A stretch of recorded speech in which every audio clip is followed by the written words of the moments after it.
Regarde ces voyageurs qui arrivent. Comme ils ont l'air fatigués. Il est chargé. Et puis elle a la main sur le ventre. Mais elle attend un bébé. Ils viennent d'où? Ah, de Nazareth. Et ils arrivent à Bethléem. Bonjour, monsieur. Bonjour. Est-ce que vous avez une place dans votre hôtel? Parce que vous comprenez, ma femme va accoucher. J'ai besoin d'un lit, d'un espace. Oh, mon bon monsieur, mais tout est plein, tout est plein. Mais vous comprenez, c'est à cause du recensement. C'est quoi le recensement? Mais c'est se faire inscrire par les Romains dans la ville où votre papa est né. Ah bon? Et vous, monsieur? Est-ce que vous avez une place dans votre auberge? Ah ben non. Ah non, non, non, c'est plein, mais jusque sur le toit. Vous n'avez vraiment rien? Ma femme va avoir un bébé. Écoutez, j'y pense. Juste derrière l'auberge, j'ai une étable. J'y mets mes chèvres, mes moutons, un âne. Est-ce que ça vous conviendrait? Eh bien oui, d'accord. Et c'est comme ça que Marie et Joseph ont élu domicile dans une étable avec les animaux. Là au moins, ben, il fait chaud, ils sont à l'abri de la pluie si jamais il pleut. Il y a de la paille. Il y a aussi une petite mangeoire. On dit c'est une crèche. Et c'est là qu'ils vont s'installer pour passer 1, 2, 3 jours, même plus, puisqu'il n'y a aucune place dans les auberges et dans les hôtels de Bethléem. Et c'est dans cette étable que Jésus est né. On l'a tout de suite mis vers sa maman. Je suis sûre que Marie et Joseph avaient tout prévu. Des petites chemises, des langes. Et puis, Joseph est là. Et il a préparé dans la paille, avec une petite couverture, de quoi coucher leur nouveau bébé.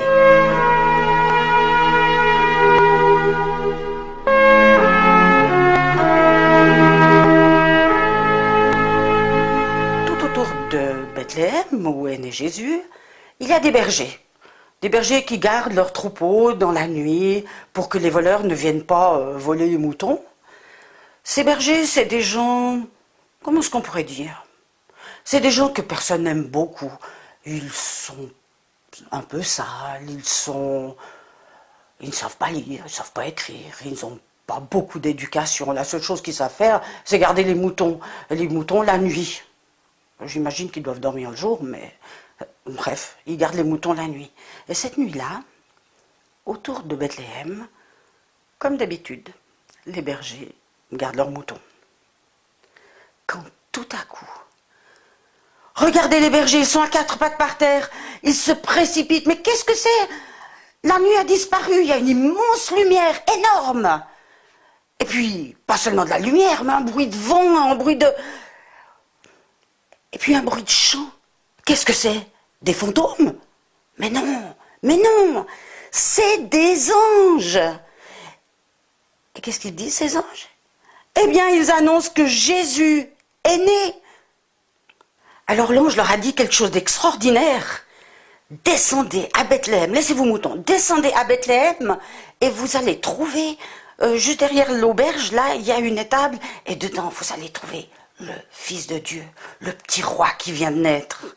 Alors les bergers ont laissé leurs moutons.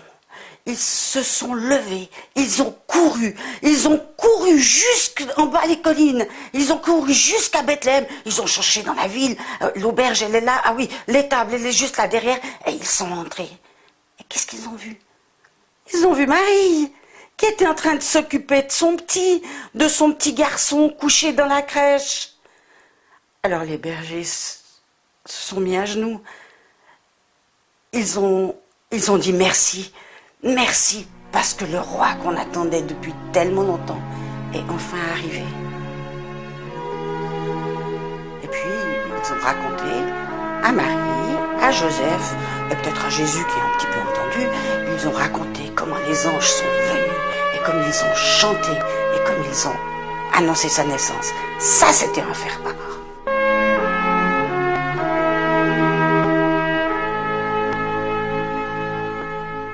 Très loin de Bethléem, vivaient des savants.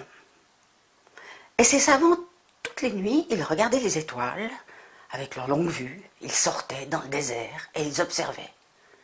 Et voilà qu'un soir, et qui a vu? Regarde! Regarde cette étoile! Mais elle est énorme! Et puis, attends, elle avance! Oh, écoute, quand une étoile comme ça apparaît, ça veut dire qu'il y a un roi qui est né.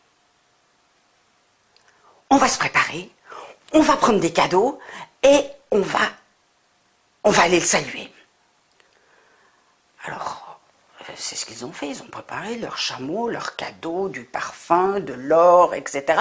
Et ils se sont mis en route.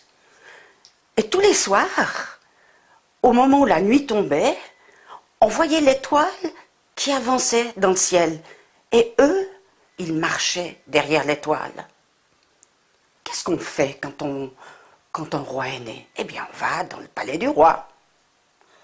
Alors, nos savants sont arrivés dans le pays où Jésus est né et ils sont allés dans le palais du roi.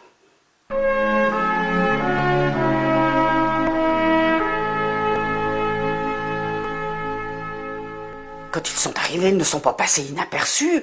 Les gardes leur ont ouvert la porte. Ils sont rentrés dans le palais et ils ont demandé au roi Hérode, « Majesté, vous avez eu un fils ?» Alors là, Hérode s'est posé des questions. « Mais non, il n'a pas eu de petit prince dans son palais. Est-ce qu'il y aurait un autre roi qui pourrait me remplacer ?» Alors, il a fait appel à ses propres savants.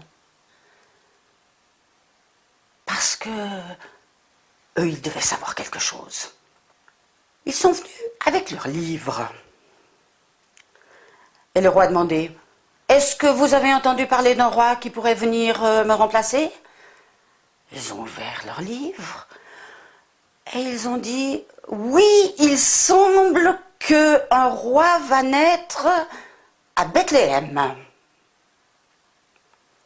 Alors Hérode a dit aux savants qui venaient du désert en suivant l'étoile, il leur a dit, allez à Bethléem, vous verrez, vous allez le trouver. Et puis quand vous lui aurez donné vos cadeaux, eh bien, venez me le dire, moi aussi j'irai l'adorer. Le menteur. Alors, les savants du désert ont quitté le palais du roi Hérode à Jérusalem et se sont dirigés, toujours conduits par l'étoile, du côté de Bethléem, quelques kilomètres plus loin.